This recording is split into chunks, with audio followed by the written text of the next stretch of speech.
À tout juste 24 ans, notre invité est le cuisinier star des réseaux sociaux, notamment de TikTok, grâce à ses vidéos innovantes, simples et surtout rapides. Diego Allary, bonjour. Bonjour. Bonjour. Bonjour, merci de me recevoir. Avec grand plaisir, vous vous payez même le luxe d'être donc le cuisinier le plus suivi au monde.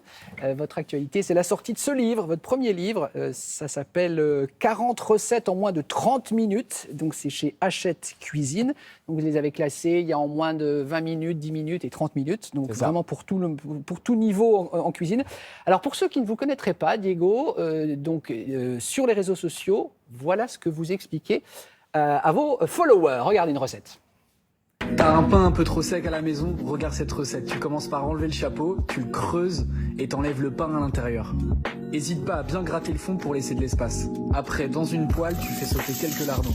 Faut qu'ils soient bien dorés et ensuite tu les rajoutes dans ton pain. Ensuite, dans un bol, tu mets un verre de crème, un demi-verre de lait. Tu casses 2 œufs et tu finis avec sel et poivre. Tu mélanges bien et tu verses ta crème prise dans ton pain creusé. Dernière étape, un peu de gruyère au-dessus et tu balances en cuisson 40 minutes 170 degrés. Une fois qu'il est bien doré, tu rajoutes de la salade. Tu tranches au milieu et là, les gars, c'est une tuerie. Ça a l'air en tout cas. Ouais, elle a cartonné cette vidéo, je crois, sur, Elle a sur cartonné, TikTok. elle a quelques millions de vues, je pense, je sais plus c'est exactement. Diego, vous vous destiniez à une carrière de footballeur. C'est ça. Vous avez eu un gros accident. Donc vous vous dites que si vous n'aviez pas eu d'accident, peut-être que vous ne seriez pas passé derrière les fourneaux et vous ne seriez pas là ce matin pour nous présenter ce livre. Je ne serais pas là, je pense, mais bon, pur hasard, voilà, j'ai fait de la cuisine à la place. Je me suis lancé dans la cuisine, dans un apprentissage très très jeune, à 15 ans. Et puis voilà, après j'ai bossé très très vite. J'ai bossé dans des restaurants étoilés et puis tout s'est enchaîné.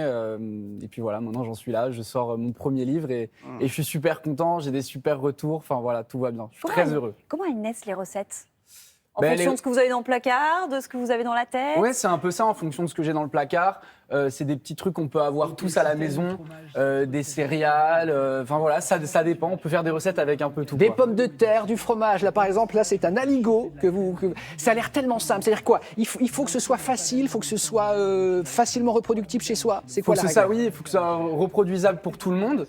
Et puis, il faut aussi que ça sorte un peu de l'ordinaire. Il faut que ce soit des recettes qui changent un peu d'habitude. J'essaie de pas d'être que dans le classique, mais de twister un peu chaque recette. Et c'est ce que j'ai aussi apporté dans le livre. Et avec l'idée que ça passe sur TikTok, c'est-à-dire une bonne recette TikTok, c'est quoi ? C'est pas cher, un ingrédient un peu waouh ou alors un effet dans la recette ? Je pense qu'une bonne recette TikTok, c'est, comme j'ai dit, je pense que ça peut être des petits éléments qu'on a tous à la maison. Ouais. En général, ça marche bien puisque les gens se disent « Ah bah tiens, je peux la refaire ». Et puis voilà, ça peut être de tout. Ça peut être des légumes, de la viande, du poisson. Mais un petit truc qui en jette ou un tour de main, quelque chose qui va Exactement, aussi et ça peut être aussi des petites astuces. Par exemple, c'est ce que j'ai voulu aussi apporter dans le livre. Il n'y a pas que des recettes, il y a aussi des petits tutos de cuisine. Et c'est ce qui marche aussi sur TikTok. Faire une mayonnaise sans fouet, par exemple. Exactement, faire une pâte à pizza, une pâte à gyoza. À quelques jours de Noël, faire des truffes, ce serait bien, par exemple. C'est sûr que les gens doivent se dire « Non, faire des truffes, c'est trop compliqué, je vais l'acheter chez mon chocolatier. » Non, grâce à Diego. Des truffes en chocolat. Ah ben, au chocolat. Ah bah oui, pardon, d'accord. oui, bien sûr. Regardez, recette. T'as déjà fait des truffes au chocolat ? Je t'explique, rien de plus simple. Tu fais fondre une tablette de chocolat dans un bain-marie. T'y ajoutes un bon carré de beurre, une bonne cuillère de crème fraîche et tu mélanges le tout. À côté de ça, tu vas venir te concasser quelques petites noisettes que tu vas venir verser dans ton mélange chocolat, beurre et crème fraîche. Une fois que ton mélange est homogène, tu viens le débarrasser au frigo pendant 2 heures. Ton chocolat est froid, il a durci, tu viens faire des petites boules que tu viens glisser dans la poudre de cacao. Essaie de faire des beaux petits ronds le plus mignons possible. Et voilà, mes truffes au chocolat. Et effectivement, on se dit qu'on peut, oui, un espoir qu'on y arrive tous. Qu'est-ce que vous aimez cuisiner à la base ? Est-ce qu'il y a des produits vraiment que vous préférez ? Les poissons, je crois, vous aimez Oui, bien. moi j'adore le poisson. J'ai travaillé très longtemps dans un restaurant étoilé où j'étais pendant 2 ans. Je faisais que du poisson. Je recevais tous mes poissons le matin. Chez Alain Ducasse, Chez Alain Ducasse, au Plaza Athénée. Et ça a été, ça me suit toujours un peu le poisson. J'adore cuisiner le poisson. Mais bon, je cuisine de tout. Voilà. Là, par exemple, je me posais la question, Diego. J'imagine que ce sont d'abord les jeunes qui vous ont suivi parce que vous avez une façon, évidemment, de vous adresser à eux. TikTok, c'est majoritairement un médium pour les jeunes. Et ça s'est passé comme ça. Et ensuite, ils en parlent à leurs parents ? Je pense qu'au début, ça a été beaucoup les jeunes et qui ont refait les recettes. Et en fait, les parents se sont pris au jeu. Et maintenant, limite, j'ai quasiment plus de parents que de jeunes. Donc voilà, c'est un peu tout le monde, en fait. Mais avoir 20 ans aujourd'hui, c'est pas toujours simple. On en parle, et notamment dans les journaux. Il y a le Covid, beaucoup d'étudiants isolés qui n'ont pas forcément de moyens. Vous avez 24 ans, vous pouvez être un modèle aussi pour ces jeunes. Est-ce que vous avez quelque chose à leur dire? De se lancer. Voilà, moi, je me suis lancé très, très jeune dans un apprentissage. Et puis, tout ce que je peux leur conseiller, c'est de se lancer.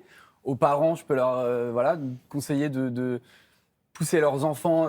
Il n'y a pas de limite. Si leurs enfants veulent faire un apprentissage ou veulent travailler très vite, les aider à se lancer. La ministre Et puis, Elisabeth Borne vous a d'ailleurs salué votre Exactement, travail, celui de exactement. l'apprentissage, dans un tweet il y a quelques j'étais jours. très, très, très content de ça. Mes parents l'ont vu aussi. Enfin, voilà, Non, ça m'a donné beaucoup de force. Et puis, voilà, le boulot donner de la force à tous ces jeunes Et- qui veulent se lancer. C'est un peu dur en ce moment avec le confinement, mais voilà, il faut y aller. Et l'impression que le boulot, vous êtes un gros bosseur, Diego. Oui, j'arrête pas. Surtout là, depuis 2 ans, j'arrête pas entre les vidéos, Ouais. le livre qui vient de sortir. Voilà. Mais Non, bon, mais- c'est un plaisir avant tout. Et puis c'est votre passion. Je pense que quand on est passionné, on compte pas ses heures et on Oui, s'investit. c'est ma passion. Ma cuisine est ma grande passion. Et puis, j'ai pu diversifier ça avec un livre, des vidéos. Ouais. Enfin, voilà. Mais tout ça, c'est ma passion.